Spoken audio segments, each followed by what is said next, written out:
जय हिंद दोस्तों, बात करूंगा महंगाई भत्ते की और महंगाई राहत की। इसको लेकर के ऑल इंडिया डिफेंस एम्प्लॉय ने एक सप्लीमेंट्री मेमोरेंडम 8th पे कमीशन के सामने रखा है कि यानी कि डीए के बढ़ने का जो तरीका है, फॉर्मूला, इसमें बदलाव कीजिए। और उन्होंने कहा है जो पहले था, आपने 2016 में बदलाव किया 7th पे सीपीसी में, अब 8वें वेतन आयोग में आपने इन चीजों को मद्देनजर रखना है। और ये जो तर्क हैं उन्होंने सामने रखे और ये तर्क सही है कि उन्होंने कहा है कि छठे वेतन आयोग में आपका महंगाई भत्ता 125% पहुंच जाता है, क्योंकि आपने जो बास्केट होती है, जो आपका तरीका था वो सही था। इसके बाद आपको लगा कि इसको 7th पे सीपीसी में बदलाव किया तो आपने बास्केट और वेटेज चेंज कर दिया। इस वजह से केंद्रीय कर्मचारी पेंशनों को नुकसान पहुंचा और 125 की जगह 60% पर अटक गया।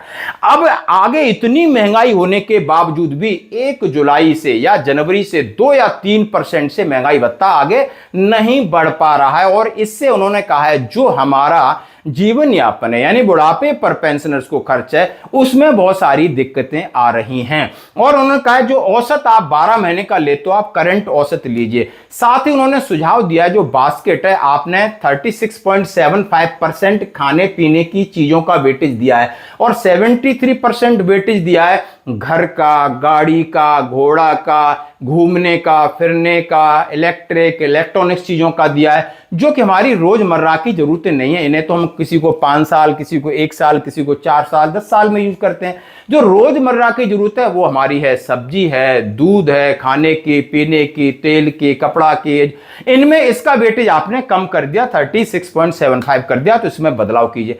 फिर आप एवरेज लेते हो तो 1 साल का लेते हो, आपको करंट इन्फ्लेशन के हिसाब से करना चाहिए। फिर बात की है कि आपको 50% डीए मर्ज कर देना चाहिए था, इतनी महंगाई आ रही है और आपका पे कमीशन ऑलरेडी डिले है। इसके साथ कहा कि आप पिछले पे कमीशन से इस जो डीए डीआर का तरीका है, आपने बदलाव करके वैसे ही बहुत फायदा ले लिया।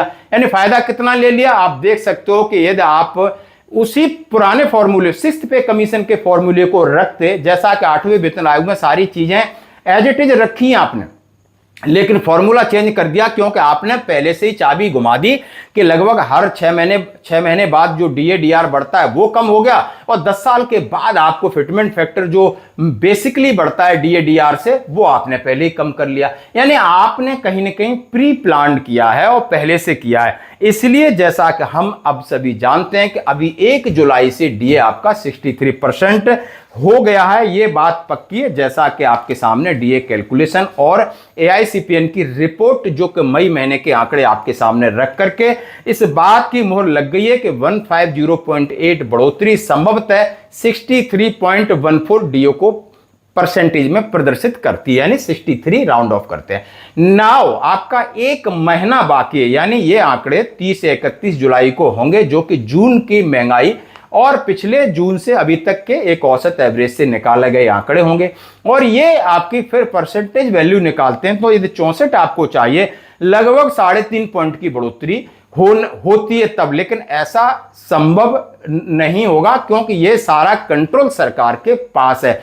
आप समझ सकते हो, सरकार जो करंट जो बढ़ोतरी उसको भी काट देती तो सरकार के हाथ में इसका रिमोट है। तो आप देख सकते हो कि सरकार आपको 3% ही देगी, तो आपका 63% 1 जुलाई से आपके लिए ये लागू है। घोषणा कभी भी हो, लेकिन उससे पहले उनके सामने एआईडीएफ जिसके महासचिव श्री श्री कुमार हैं, उन्होंने कहा है कि आप को 8वें वेतन आयोग का लंबा समय और लग सकता है। इसको देखते हुए 50% पेंशन और 50% आप जो आपकी जो वेतन है उसमें विलय करने की उन्होंने मांग की है। आप देख सकते हो कि 8वें वेतन आयोग सरकारी कर्मचारियों ने संगठन से महंगाई भत्ता, महंगाई राहत की गणना के लिए नए फॉर्मूले की मांग की।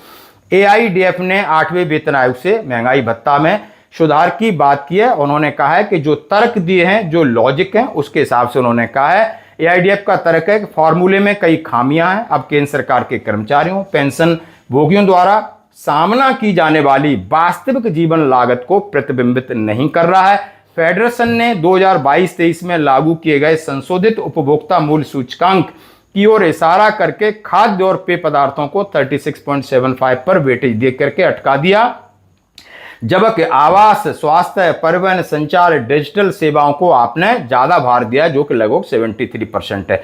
एआईडीएफ का कहना है कि कम वेतन पाने वाले कर्मचारी, पेंशन भोगियों का आय का एक बड़ा हिस्सा भोजन, दवाइयों, स्वास्थ्य और शिक्षा, मकान किराए जैसी आवश्यकताओं पर खर्च होता है। इसका अर्थ है कि व्यक्तिगत मुद्रास्फीति का अनुभव आधिकारिक सूचकांक में दर्शाए गए स्तर से कहीं अधिक है। जो आप निकालते हो उससे कहीं ज्यादा हमें इफेक्ट पड़ता है, लेकिन आप कम कर रहे हैं। उन्होंने कहा है कि पेंशन भोगियों के सामने कई प्रकार की चुनौतियां हैं, इसलिए उन्होंने कहा है कि डीए-डीआर संशोधन के साथ उन्होंने ये भी कहा है राउंड ऑफ का तरीका और दूसरे जो औसत का तरीका, और कहा है कि वेटेज के तरीके में बदलाव करें और 50% अभी जो 8वां वेतन आयोग है 2028 से 29 तक हम समझ सकते हैं कि वहां तक सरकार इंप्लीमेंट करेगी, उससे पहले इसको मर्ज कर दें। तो दोस्तों ये थी डीए के आंकड़ों के साथ एक बड़ी अपडेट, जिसमें कहा जा रहा है कि सरकार की मनमर्जी पर कहीं रोक नहीं लग रही है। और यही सरकार आप समझ सकते हो कि ये वो फॉर्मूला था, वो कांग्रेस पार्टी का था, 125% दे गई। लेकिन इनके आते ही ये कितना दिमाग है इनका, कहां कहां ये फिल्टर लगाते हैं, कर्मचारी हों कहीं भी है, ये एडवर्टाइजमेंट ज्यादा करते हैं, हो हल्ला ज्यादा करते हैं, देते उतना नहीं है। ये बात सत्य, मैं शुरू से बात को कह रहा हूं, इनका दिमाग बहुत ज्यादा तेज है, यहां तक आप सोच नहीं पाते हो। इनका दिमाग सेना है, कहीं भी बस फिल्टर लगाओ, पैसा ना देना पड़ा, पैसा हमारे कंट्रोल में रहे। तो आपकी क्या राय है इसके ऊपर? धन्यवाद।